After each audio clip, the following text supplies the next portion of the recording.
Hello again, ladies and gentlemen. Michael Matt for the Remnant Underground, coming to you from catacombs buried deep beneath the streets of the New World Order. So here we are, here we go, onward and awkward, Rob, with these statues getting knocked over all over the place. Oh yeah, we're a little late on covering this, but I thought we'd get into it just a little bit tonight. It's, it seems like it makes sense. It's reasonable to me. I mean, ours is arguably the most ignorant, undereducated generation of human beings in the history of the world, with a massive crisis in education in full swing that nobody really denies. Nobody's reading anymore, illiteracy rates through the roof, but we figure it's time for us to start tearing down all those reminders of an old world where education actually mattered, where men were men, and women were women, and they were fully aware of that, which is nice. Babies got to be born, God got to rule, and all of that. No, that's all the hateful stuff and nonsense of the past. We have progressed beyond anything remotely like that, and now we've progressed so far that we've become keen enough and astute enough to grasp the subtle nuances of history, because, well, our freak show, and which is what it really is beginning to seem like, is this freak show is the new normal. And the thing is, when it comes to all this, if I thought the folks knocking down the statues, if I thought they'd cracked even a single biography of one of these terrible men of the past, immortalized in stones in the streets and the cities of America, if I thought that, I'd feel much better about this whole thing. If I suspected that even a fraction of them knew something, knew anything about the historical context, if they knew anything other than the politically correct revisionist talking points they've been spoon-fed by their George Soros handlers, I'd probably stay out of this. But what frightens me, and where I think it's relevant to every single American now, is the ignorance, the colossal ignorance on steroids that's now on full display in the streets of our cities, combined with the mob mentality that's going to impact all of us sooner or later, whether we like it or not. We're not going to be able to sit this out. This is something that is going to visit all of our doorsteps. It's just a matter of time. And it's not going to stop with the statues of these Civil War guys. They've already begun defacing statues of Our Lady and baby Jesus and Christmas, crutches all around. Churches are being defaced now. Maybe we can even throw up on the screen a few of the recent examples of that sort of thing happening to Catholic, to Christian images.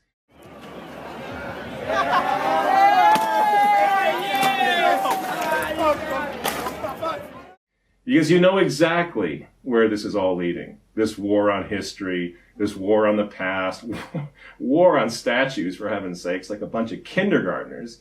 You know where this is leading. It's all leading to the eradication of any remote reminders whatsoever of our Christian past, of Christ's role in history and all the rest. I mean, it's really, if you think about it, it's really not much of a stretch or leap to go from statues of Columbus, which they're now tearing down, to statues of any Catholic saints, Our Lady, Our Lord, whatever, homophobic racists that we all were down through the annals of history. A Central Park Conservancy worker power washed the Christopher Columbus statue on Center Drive inside Central Park, then scrubbed the blood red paint off its hands. Police say vandals defaced the statue sometime overnight, painting the message, "Hate will not be tolerated." There have been a number of calls to remove all Christopher Columbus statues in the city. Critics saying the structures celebrate a man who enslaved and brutalized natives in his travels. Last Friday, Mayor de Blasio appointed a commission to review all controversial statues on city property. And then when they get done taking the statues down, they're going to come for the people that still want to believe what the images, what the statue images believed. That means us. That's all of us. That's our kids. After all, Catholics down through history, they were all haters. That's the message that everyone's getting now. The saints, the Catholic explorers, Catholic kings and queens, all of them. And if you say, well, that could never happen, not in America, I'd say don't be naive. What about that mob back in Paris in 1789, who not only went about the business of defacing and tearing down their own statues that they didn't like, same as we're doing now, but then they tried to burn down their own cathedrals, execute whole orders of nuns and priests they didn't like, send their kings and queens to the guillotine, which is exactly what they did in France, remember? Tous les crimes dont on m'accuse, je pardonne à ceux qui sont coupables de ma mort. Et je prie Dieu pour que le sang que vous allez répandre ne retombe jamais sur la France.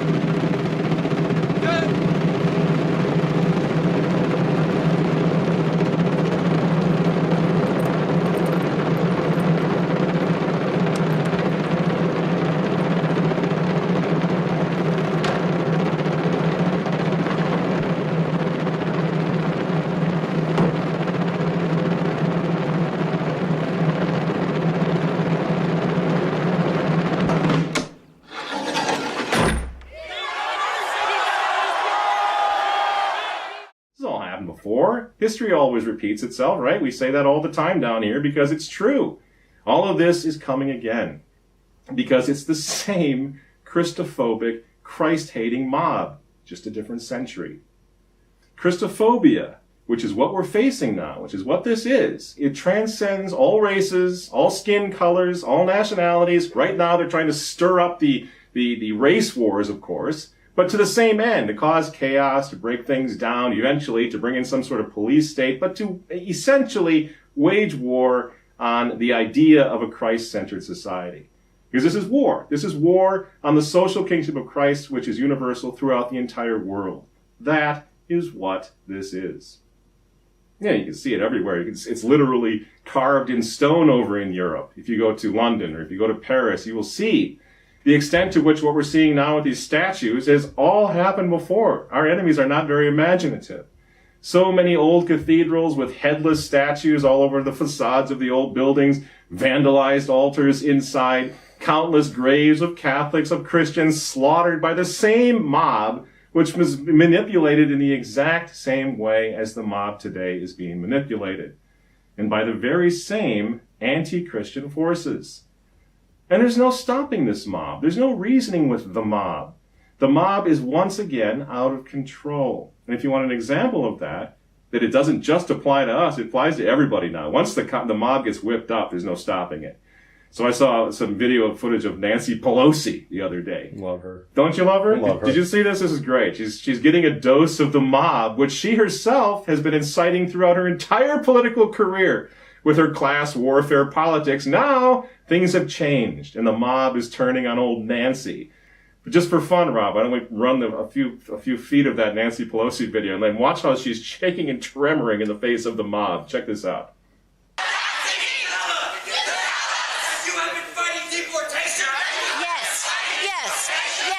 Yes, I am. Yes, I am. Yes, I am. You do not. You don't know what you're talking about. You are a liar! You are a liar! You are a liar! You are a liar! You are not helping the cause that we want to take this first stage today. Well, do you not want to listen? We are a cause! We are a cause! We are a cause! We are a cause! We are a cause! We are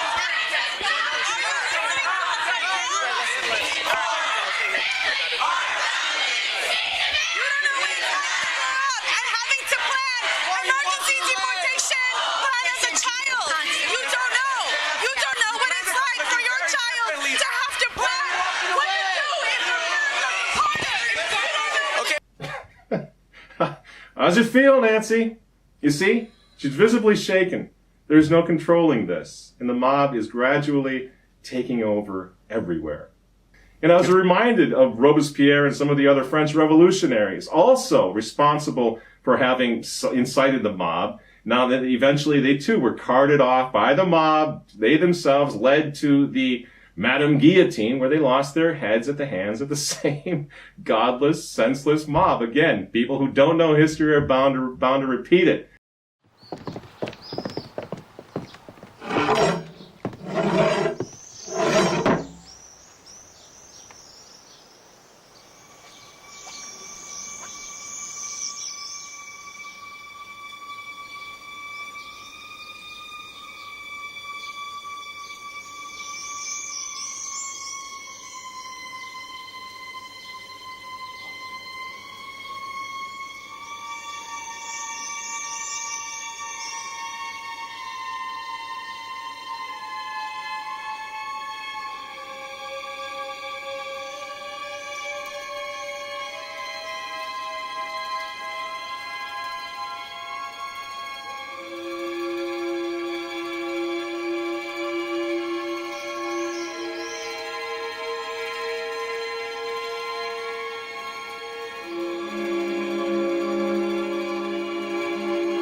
It's coming, and it's just a matter of a few years before something that you believe in or that you hold sacred is going to be under attack by the mob.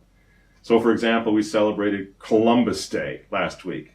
The Catholic maritime genius Columbus, who sailed across the Atlantic with no GPS, by the way. Not bad for a total moron, right? Somehow he got across the Atlantic with no GPS, guided by the stars in 3 rickety old wooden boats, and he managed to find the New World. Once he got there, he planted a crucifix in a place that he called San Salvador, the Holy Savior, in the New World, to which millions, hundreds of millions of immigrants would eventually find a new home. Did it all without GPS, not bad. But no, we can't praise Columbus. Now we find out, according to the mob, that Christopher Columbus was a man that was motivated by nothing other than ignorance and hate. He was a hater. You knew that, Rob. Oh, absolutely. Yeah, he's a hater. Columbus is a hater. To which I say, really? Seriously? Is that all you've got? Columbus was a hater? Really? Oh, that's just so terrible. You think there might just have been a wee bit more to the story than hate, slaughtering the natives, and all that gold? Really? And then it took us 500 years to discover how evil Christopher Columbus really was. Because let's face it, our own grandfathers, who could read, by the way, they revered Christopher Columbus to such an extent that American presidents made a national holiday out of the man's birthday, right? Is Columbus Day his birthday? I think so. I don't know that. Anyway, a national holiday celebrating the Catholic explorer Christopher Columbus, who, by the way, I think one day will be canonized as saint. He led a life of complete holiness. If you want more information about that, check out remnantnewspaper.com, where we've got some articles about the true story of Christopher Columbus. But not anymore. Our society, we know what really happened. Now, that's funny. That's 500 years ago, half a millennia ago. Eyewitnesses today can't even tell us what happened in Las Vegas last month when some nutter mowed down hundreds of people from the window of a hotel casino, right? We still can't even get an accurate account of what in the world happened. But we know exactly what happened 500 years ago when Christopher Columbus sailed the ocean blue in 1492. And why did he do that? Because he was a hater. It's just, you're in trouble when you got guys like Cardinal Dolan out there saying, yeah, well, Columbus did do some bad things. I don't think we should take down his statue, but he did do a lot of bad things. He's not even defending the great Christopher Columbus. And the only voice left in the world, really, defending some of these Catholic heroes is Donald J. Trump. He defended Catholic history.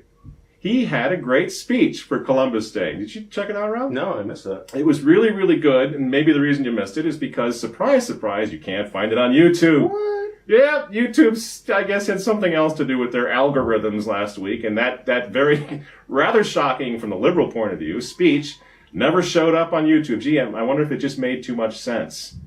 So it was just ironic that you see this growing number of states all across the country choosing to celebrate Indigenous Peoples Day. Minnesota, by the way, leading the charge on that, along with Vermont and South Dakota. Way to go, South Dakota. A little war on Columbus. You finally arrived. And along comes President Trump. Like, wait a minute here. What's going on? The hell? What's going on? What are we ripping on this guy for? Trump comes out, and he's in the Columbus Day corner, which is just another fun thing to watch. I would like to play you the video, but again, we can't. So recalling Christopher Columbus in his official proclamation for the day, President Trump said as follows, quote, "We honor the skilled navigator and man of faith, whose courageous feat brought together continents and has inspired countless others to pursue their dreams and convictions, even in the face of extreme doubt and tremendous adversity," says Trump.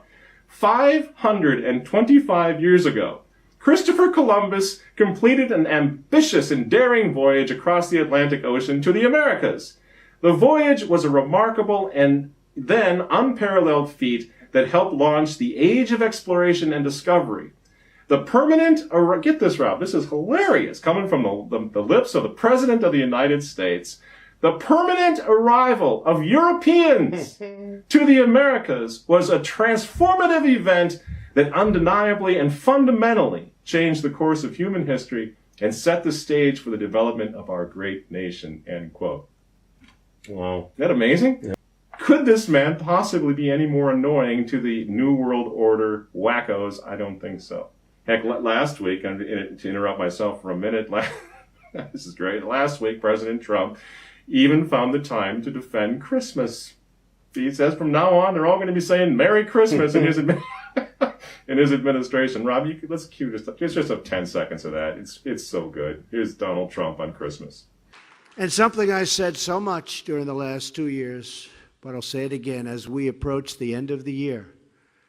You know, we're getting near that beautiful Christmas season that people don't talk about anymore. They don't use the word Christmas because it's not politically correct. You go department stores and they'll say Happy New Year and they'll say other things and it'll be red. They'll have it painted, but they don't say, well, guess what? We're saying Merry Christmas again.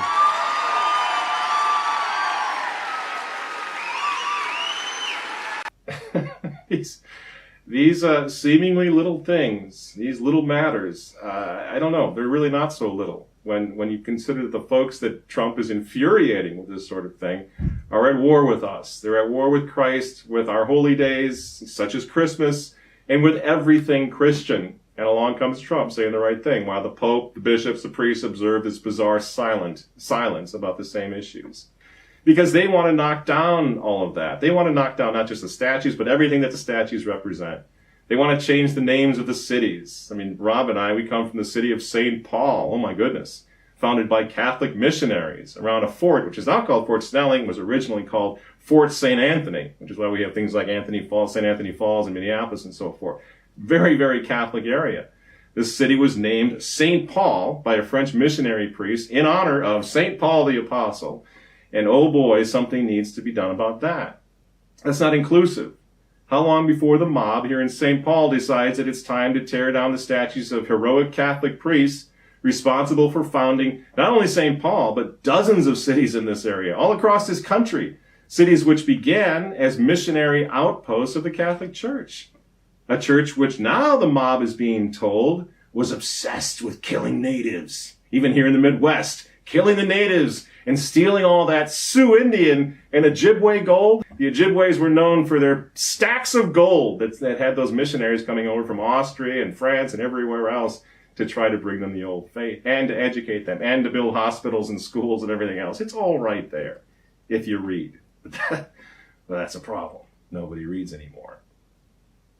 You know, they've already been doing this with the city of Los Angeles, which is kind of funny. Now, Los Angeles is like a battlefield right now against all things Catholic.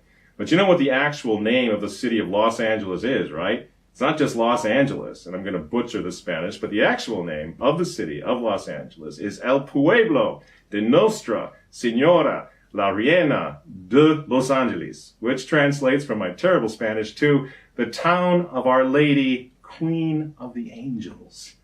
How do you like those apples? That's right. Los Angeles is actually the city of Our Lady, named after Our Lady. We can't have that.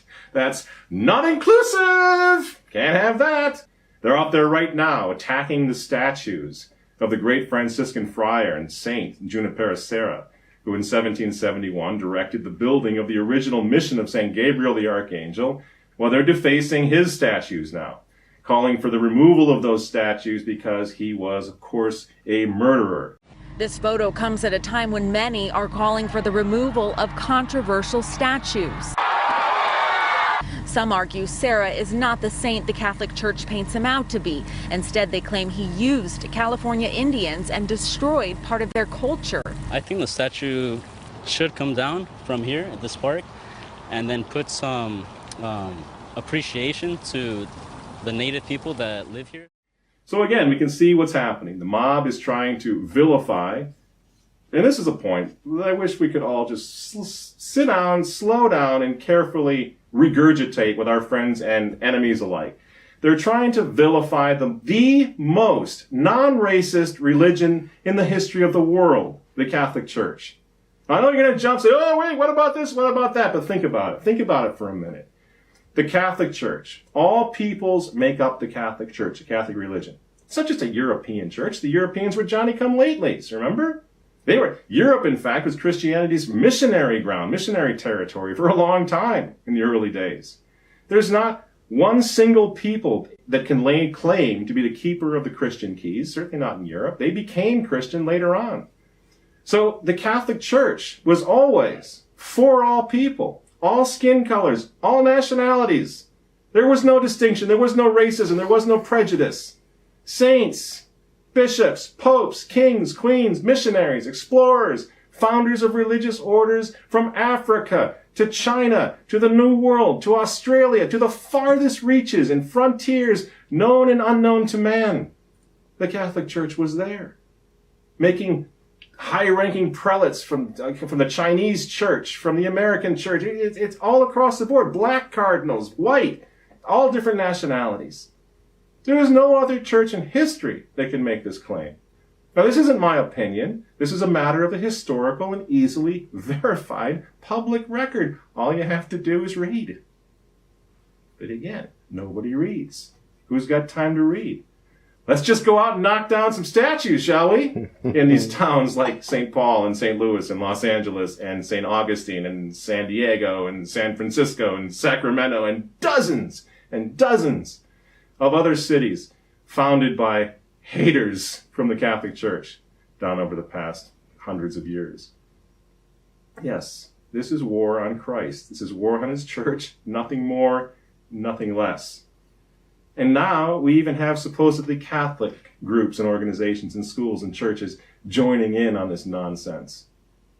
Joining the mob, catching the statue tipping fever, for example. We have the folks who run the San Domenico school, which is a 167-year-old Catholic K-12 school in San Anselmo, California, tearing out their own Catholic statues this past week from their own school grounds in order to make the school more inclusive for students of other faiths, or no faith at all, they say. I kid you not. In an interview with a reporter from the Maine Independent Journal, Amy Skews-Cox is her name. She's the chairman of the San Domenico School Board of Trustees. And she said the removal of the religious statues, remember this is from a Catholic school, the removal of the religious statues is, as she put it, quote, completely in compliance with the school's new strategic plan. Isn't that nice? Arguing that the statues of Jesus Christ and the Virgin Mary are alienating for students of other faiths, Miss Skews-Cox claims. And she goes on, quote, if you walk onto our campus and the first thing you confront is 3 or 4 statues of St. Dominic or St. Francis, it could be alienating for that other religion. And we did not want to further that feeling, end quote. What a lunatic. I mean, Rob, right? Right. She's running a Catholic school. What is wrong with this woman? Though? Yeah, is she? This is a great example. They've actually stolen our buildings, as we've been saying for a long time down here. They've stolen our buildings. Catholic schools are now run by folks who are refusing to be Catholic, refusing to look Catholic, ripping out their own statues, refusing to teach Catholic, of course. Catholic liturgies that no longer resemble anything of even remotely of the Catholic liturgical past. You got Catholic priests smiling like big Protestants and saying nothing, refusing to be Catholic from the pulpit, refusing to talk about the sacraments and sin and heaven and hell and death and judgment. You got Catholic popes saying that atheists are well on their merry ways to heaven, of course. You know, we have massive celebrations of the Protestant revolt in Catholic churches from here to the Basilica of St. Peter's in Rome. You see what's going on here, folks? I mean, it could not possibly be any more clear what's happening. The only moral authority the world has ever known is under diabolic and all-out attack from the outside, and it is in full surrender on the inside. The God of surprises does not care what religion you are, as long as we can all just get along. A me piacciono tanto I luterani buoni, È il meglio che i luterani che seguono davvero la fede di Gesù Cristo. Invece non mi piacciono i cattolici tiepidi e i luterani tiepidi. Questi non mi piacciono. E anche io vorrei fare una domanda. Auch ich möchte eine Frage stellen. Chi sono più buoni, gli evangelici o i cattolici? Wer ist besser, die evangelischen oder die katholischen?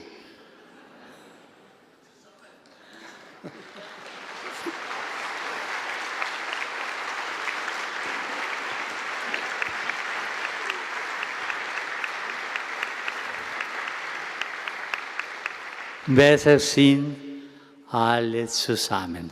Alle besser sind alle zusammen. Clearly, the Church of Vatican II has surrendered to the zeitgeist, and the mob is taking over everywhere else. Today, it's statues being knocked down. Tomorrow, it'll be actual Catholics who still believe being cut down. Persecution's coming. And I really think that when you look at the evidence and you look what's happening, you now have mobs in the streets actually making it clear where this is all heading. It's really high time that we all wake up. Something happened to our church. The reason all of this is happening is because the Catholic Church has fallen in her human element. She has fallen. This isn't springtime. This is the beginning of a new reign of terror. And so, as we always end these programs saying, folks, ladies and gentlemen, join the traditional Catholic resistance, find the traditional Latin Mass, find real Catholic groups, and go back and become Catholic again. And if you want, specifically, if you want some pointers on how to do this, join us next week now out in Pittsburgh, the Catholic Identity Conference. There's a lot of information about this at the Remnant website. And if you can't be there, I think we are actually sold out now. So the conference is sold out, but we're going to have a virtual conference, Catholic Identity Conference, which I hope you'll be a part of, and we're going to be offering that online at remnantnewspaper.com. Just about simultaneously, maybe 30 minutes after each talk, it'll be on our website, and you can sign up for this at the Remnant website. I think it's really a great place to start. Will we solve all the problems? No, but it's a good place to start. It's going to be a great place to network. We're serious, going to war, and we really need your help. So keep that conference in your prayers. Keep us in your prayers down here in the underground. If you can support us, we'd certainly appreciate that. We're always looking for a few bucks to help us keep doing whatever we possibly can every week to come down here and to fight back against these infernal Christophobes who right now have the upper hand. I'm sorry to say. I'm Michael Matt for the Remnant Underground. Keep the old faith, and we'll see you next week.